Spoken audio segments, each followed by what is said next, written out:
Apakah suara saya jelas, teman-teman? Jelas, Kak. Oke, baik. Ya, saudara, minggu ini kita masih berlanjut akan membahas tentang komunitas keluarga yang terikat janji. Saudara masih ingat bahwa tujuan akhir dari Kompak adalah membangun komunitas kerajaan, yaitu komunitas keluarga yang terikat janji. Nah, saudara, bagaimana kita bisa membangun komunitas keluarga yang terikat janji? Kita harus mengandalkan Roh Kudus.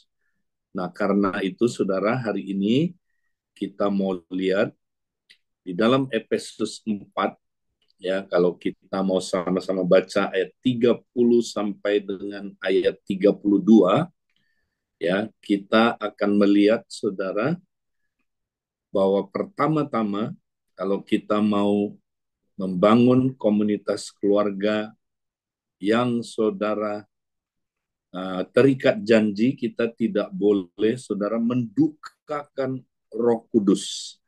Nah, kita mau baca dulu di dalam Efesus 4 ayat 30 ini dikatakan, dan janganlah kamu mendukakan Roh Kudus Allah yang telah memeteraikan kamu menjelang hari penyelamatan. Nah, saudara, kita harus sadar bahwa Roh Kudus adalah roh yang memampukan kita untuk kita, saudara, bisa membangun rumah Tuhan. Kita bisa membangun komunitas keluarga yang terikat janji itu. Tanpa Roh Kudus, kita tidak mampu, saudara, membangun rumah Tuhan. Nah, karena itu kita mesti bergantung sepenuhnya kepada Roh Kudus. Nah, kalau kita lihat, saudara, Roh Kudus itu yang sudah memeteraikan kita menjelang hari penyelamatan, itu dapat berduka cita. Ya, dia bisa sedih di dalam diri kita. Nah, hal-hal apa yang menduka citakan Roh Kudus, saudara? Nah, kita mau lihat di dalam di dalam ayat yang ke-31. Ya, kita lihat di sini dikatakan, segala kepahitan, kegeraman, kemarahan, pertikaian, dan fitnah hendaklah dibuang dari antara kamu, demikian pula segala kejahatan. Nah, saudara, Roh Kudus itu ya sangat membenci sikap dan perbuatan-perbuatan ya seperti yang tercatat dalam ayat 31 ini, yaitu kepahitan, kegeraman, kemarahan, pertikaian, fitnah, dan segala kejahatan. Saudara, ini adalah sikap perbuatan yang merusak hubungan. Jadi kalau kita, saudara, ya mengizinkan sikap dan perbuatan ini, kita membuat Roh Kudus sedih, saudara. Roh Kudus berduka cita. Jadi kita mesti buang sikap dan perbuatan yang dibenci oleh Roh Kudus. Kenapa Roh Kudus membenci sikap dan perbuatan ini, saudara? Karena sikap dan perbuatan ini merusak hubungan di dalam keluarga.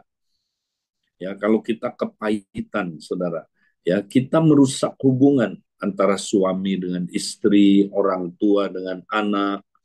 Kalau kita geram, kita merusak hubungan, saudara, ya antara suami istri, orang tua dan anak. Demikian juga kemarahan, ya pertikaian. Artinya pertikaian di sini adalah konflik yang tajam, fitnah, ya kita menyatakan sesuatu yang tidak benar, yang tidak ya dilakukan oleh orang itu. Dan saudara, hal-hal yang demikian itu harus kita buang. Ya, kita mesti buang karena ini adalah hal-hal yang dibenci oleh Roh Kudus. Kalau kita terus menyimpan hal-hal ini, kita membuat Roh Kudus sedih sekali, saudara. Nah, Itu saudaraku yang kita mesti lakukan. Demikian pula segala kejahatan. Nah, kata kejahatan di sini, saudara, dalam bahasa Yunaninya, itu artinya, saudara, keinginan untuk melukai. Ya, jadi kita seringkali, saudara, mengizinkan hal-hal ini, keinginan untuk melukai orang lain. Ini adalah sikap perbuatan yang merusak hubungan. Nah, maka kalau kita mau Roh Kudus campur tangan dalam hidup kita, ya, dia terlibat di dalam, saudaraku, ya, kita bisa membangun keluarga yang terikat janji itu, maka kita harus membenci apa yang Roh Kudus benci, dan kita mau membuang sikap dan perbuatan yang merusak hubungan. Itu, saudaraku, hal yang perlu kita lakukan. Nah, selanjutnya, saudara, kita lihat, ya, di dalam ayat yang ke-32, kalau kita mau, saudara, membangun keluarga yang terikat janji, maka yang kedua, ya, next kita lihat, saudara, kita mesti mengenakan sikap dan perbuatan yang disukai oleh Roh Kudus. Ya, ayat ini berkata, ayat 32, tetapi, nah ini kontrasnya, hendaklah kamu ramah seorang terhadap yang lain, penuh kasih mesra, dan saling mengampuni, sebagaimana Allah di dalam Kristus telah mengampuni kamu. Ya, jadi saudara, Paulus berkata, kita mesti melakukan 3 hal yang disukai oleh Roh Kudus, saudara. Ini yang Roh Kudus, ya, senang kalau kita lakukan 3 hal ini, saudara. Nah, 3 hal ini, saudara, adalah sikap perbuatan yang membangun hubungan. Ya, kalau kita lakukan 3 hal ini, kita menjadi orang yang, ya, selalu mau membangun hubungan, saudara. Ya, yang pertama katanya, hendaklah kamu ramah seorang terhadap yang lain. Ya, di dalam bahasa aslinya, ya, ini kata ramah seorang terhadap yang lain artinya berbaik hati. Ya, hendaklah kita hatinya itu baik, saudara.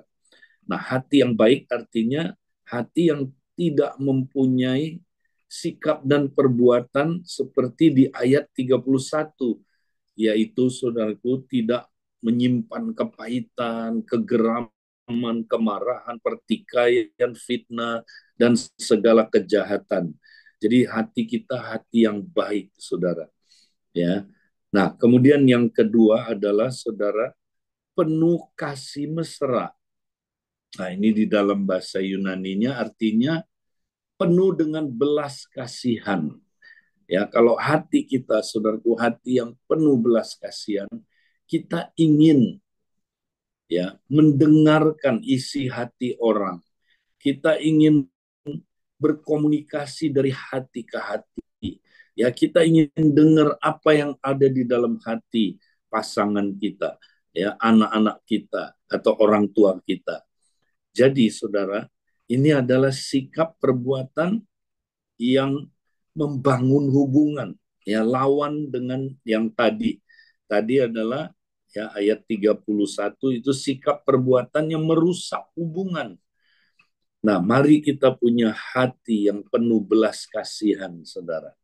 Dan kemudian, ya, kalau kita, saudara, hatinya baik, ya, hatinya ingin, ya, mendengar isi hati orang lain, ya, kita punya hati yang penuh belas kasihan, maka, saudara, kalau kita menemukan, ternyata kita sudah melukai orang lain, kita sudah melukai pasangan kita sudah melukai, ya, anak kita, atau anak merasakan telah melukai orang tuanya, maka, saudara, kita pasti bersedia, ya, untuk apa, saudara?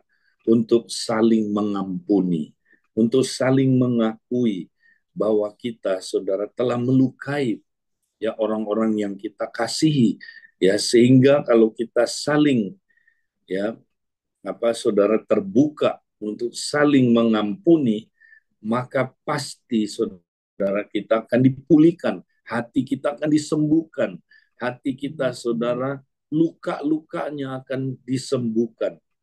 Nah, kita mesti praktek ini saudara, sikap dan perbuatan yang membangun hubungan.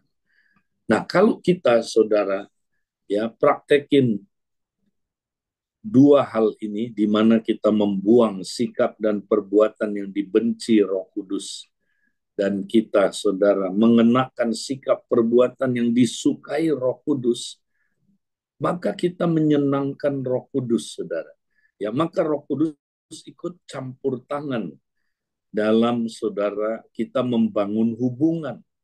Ya, next, maka Roh Kudus memampukan kita untuk kita membangun hubungan, ya, sehingga saudara dalam membangun hubungan kita akan berhasil, ya, kita akan berhasil membangun hubungan dengan pasangan kita akan berhasil membangun hubungan dengan orang tua kita, orang tua dengan anak-anaknya. Nah, saudara, akibatnya kita dapat melihat pertolongan Roh Kudus memampukan kita.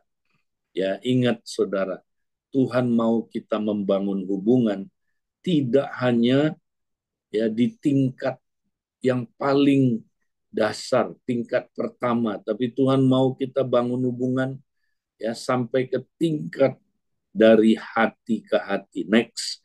Nah, kita masih ingat saudara, minggu lalu kita sudah membahas ini, ada dua tingkat komunikasi. Ya, tingkat pertama adalah komunikasi yang dari otak ke otak. Ya, ini tingkat komunikasi yang paling dasar.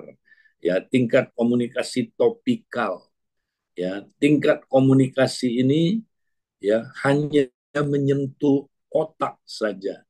Ya, tidak menyentuh hati. Makanya kalau kita mau lebih dalam hubungan, saudara, kita mesti masuk ke tingkat komunikasi yang kedua. Ya, tingkat komunikasi dari hati ke hati. Nah, saudara, bagaimana caranya? Ya, kita sudah minggu-minggu ini terus mengingatkannya. Nah, mari kita terus praktekkan, saudara. Kalau kita mau berkomunikasi di tingkat yang kedua, yaitu komunikasi hati ke hati, maka kita mesti biasakan mempraktekkan next, ya. Masih ingat saudara, 2 pertanyaan dan 1 tindakan. Ya, jadi dalam hubungan suami istri, orang tua dengan anak, ya, kita selalu saudara praktekin komunikasi tingkat 2 ini. Ya, kita bergerak dari komunikasi tingkat 1 ke komunikasi tingkat 2 yang lebih dalam, yang menyentuh hati. Ya, ingat saudara, kita banyak sekali konflik-konflik dalam keluarga kita. Kalau kita terus hanya berkomunikasi di level 1, ya, kenapa? Karena level 1 itu tidak menyentuh hati. Ya, kita seringkali saudaraku merasa kita benar dalam tingkat 1, tapi di komunikasi tingkat 2 kita seringkali nggak sadar telah melukai pasangan kita. Nah, makanya saudara, kita mesti bergerak dari komunikasi tingkat 1 ke tingkat 2. Bagaimana caranya? Nah, seringlah mempraktekkan prinsip ini, 2 pertanyaan dan 1 tindakan. Ya, kasih contoh saudara, ya, misalnya kita istri-istri, suami-suami, seringkali kita ingin mengasihi pasangan kita. Contohnya, suami ingin mengasihi istrinya, saudara, tapi pertanyaannya, apakah istrinya merasakan suaminya mengasihi dia? Oh, itu belum tentu, saudara. Ya, dia boleh ingin mengasihi istrinya, tapi istrinya nggak berasa suaminya mengasihi dia. Kenapa? Ya, karena suaminya dalam berkomunikasi hanya berkomunikasi di tingkat satu, ya, sehingga nggak menyentuh hatinya istrinya, ya, hanya menyentuh otaknya, hanya menyentuh, ya, apa saudaraku, permukaan aja, tidak menyentuh hatinya. Tapi kalau sang suami, saudara, mulai berkomunikasi, ya, dari hati ke hati, dia mulai menyentuh hati istrinya. Nah, ketika dia mulai berkomunikasi di tingkat dua, dia baru sadar ternyata, ya, apa yang aku sampaikan kepada istriku, ya, ternyata, ya, message yang saya sampaikan ke istri saya itu ternyata bukannya message yang penuh dengan kasih, tapi seringkali, ya, message yang saya sampaikan adalah message yang melukai dia. Nah, kita nggak akan sadar, saudara, kita melukai pasangan kita kalau kita tidak bergerak di komunikasi tingkat yang kedua. Nah, bagaimana kita bergerak kepada komunikasi tingkat yang kedua? Nah, kita bertanya, saudara. Tanyalah dua pertanyaan ini, saudara. Ya, pertanyaan pertama, dari nada suaramu dan sikapmu, sepertinya ada tindakan dan perkataan saya yang telah melukai kamu. Benar apa enggak? Nah, kalau istrinya menjawab benar, ya, maka suaminya bertanya lagi pertanyaan yang kedua. Dapatkah kamu menjelaskan lebih detail bagaimana tindakan dan perkataan saya telah melukai kamu? Nah, biarkan istrinya bercerita, saudara. Ketika istrinya bercerita, terbuka, ternyata baru ketahuan, saudara. Memang tanpa disadari, sang suami sudah melukai istrinya. Sang suami nggak sadar, ya, telah, apa saudaraku, ya, mempunyai isi hati seperti tadi, saudara. Ada kepahitan, kegeraman, kemarahan, pertikaian, fitnah, bahkan, ya, segala kejahatan.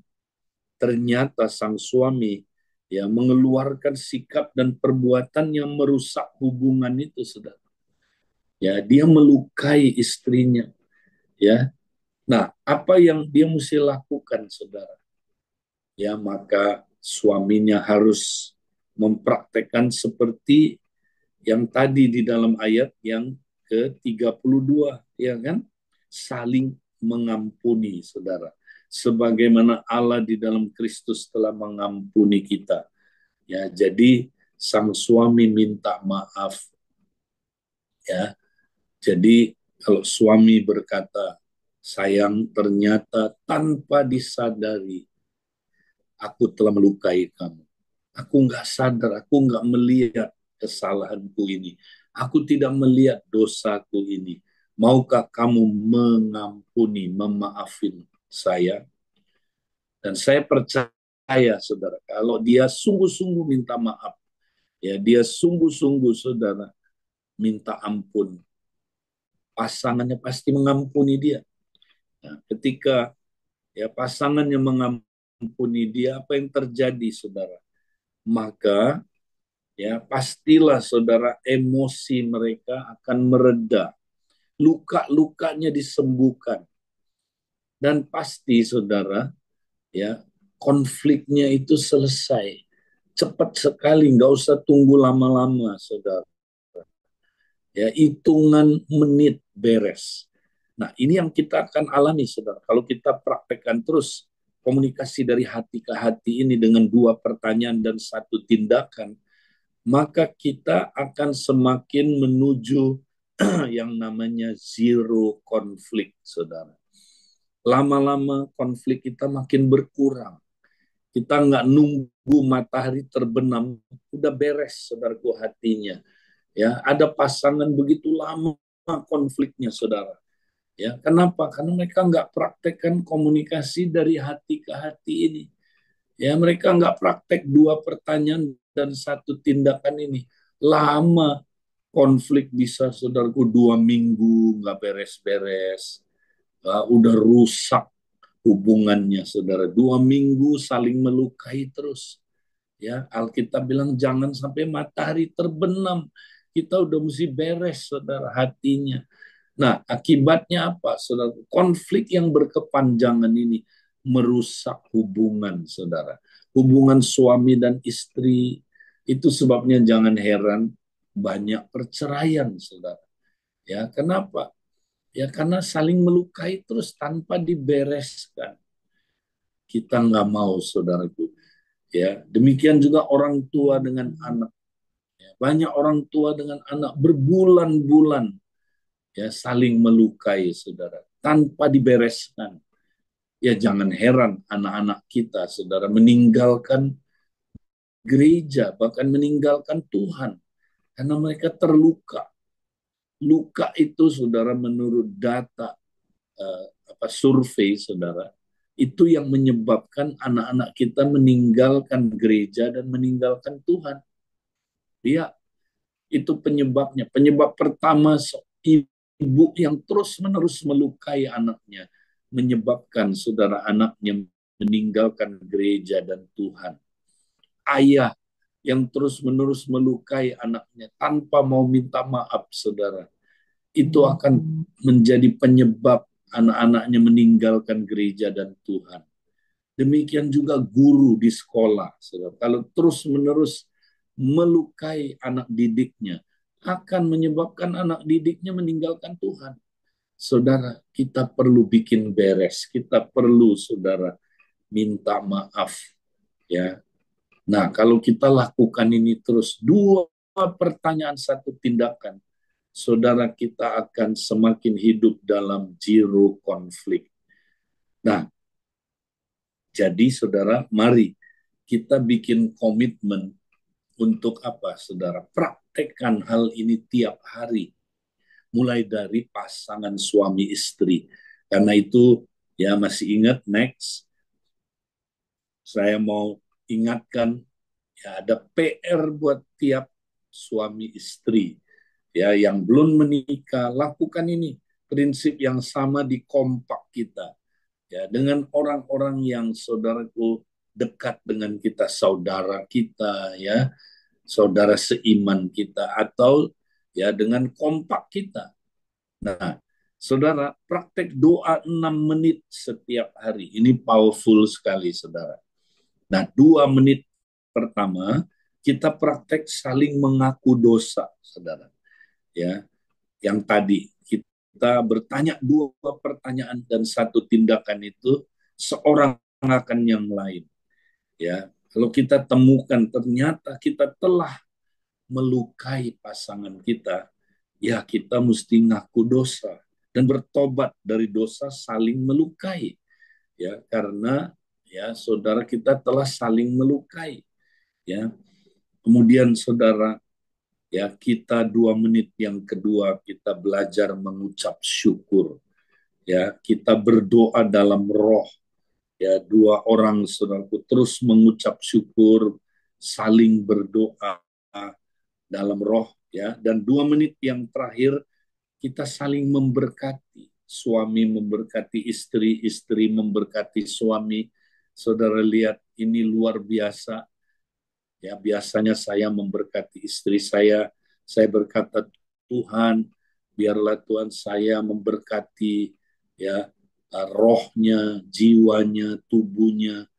Biar Tuhan istri saya ya diberkati kesehatannya, diberkati keuangannya, diberkati Tuhan supaya dia bisa jadi berkat, supaya dia jadi wanita yang bijak, istri yang cemerlang seperti dalam Amsal 31. Tuhan, aku berkati dia. Demikian juga dia berkati saya. Dan kita akhiri doa ini dengan doa Bapa kami.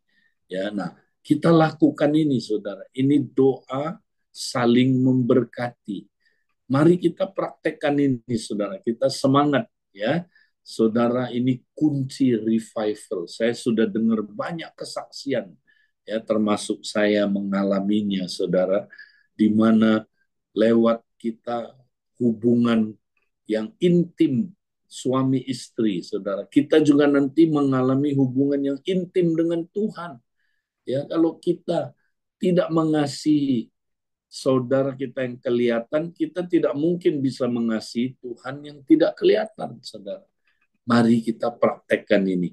Nah, yang terakhir hari ini, saudara, saya mau ingatkan, ya. Nah, ini PR selanjutnya buat keluarga. Nah, bikinlah acara keluarga seminggu sekali, saudara. Ya, terserah saudara mau bikinnya hari Jumat malam, Sabtu ya siang, Sabtu malam, atau hari Minggu sesudah ibadah, atau kalau saya bikin hari Senin, saudara. Ya, nah acara apa, saudara? Kita kumpul ya, yang tentunya yang ada ya. Kalau anak-anak di luar kota ya nggak bisa, tapi ya kita yang saudara masih keluarganya ada di kota yang sama, kita lakukan ini, saudara. Praktekkan ini, saudara, lihat hubunganmu dengan keluargamu akan sangat-sangat intim, ya. Nah, bagaimana caranya, saudara?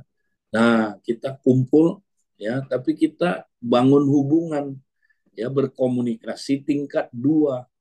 Ya, jangan kita lihat banyak keluarga hari-hari ini, saudara, kumpul di sekitar meja makan, tapi sebenarnya tidak ada komunikasi. Ya, ayahnya ngeliatin terus, saudara, saham di komputer, ibunya nonton drakor, anak-anaknya main game, ya, gadgetnya yang diperhatikan, bukan bukan apa, saudaraku, anggota keluarga yang lain. Nah, kita, saudaraku, jangan jadi keluarga yang kayak begitu, hancur-hancuran nanti kita, saudara. Mari kita berkomunikasi. Nah, orang tua kasih tunjuk bagaimana berkomunikasi tingkat dua.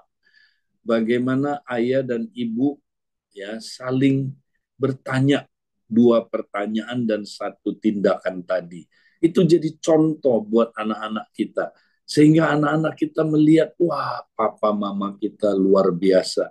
Ya, mereka bangun hubungan ya tingkat dua ini. Kemudian setelah itu ayah dan ibunya bertanya dua pertanyaan dan satu tindakan dengan anak-anaknya. Ya, ini wajar-wajar aja, saudara, santai-santai aja orang tuanya bertanya, ya. Nah, apakah minggu ini ada tindakan perkataan papa dan mama yang telah melukai kalian?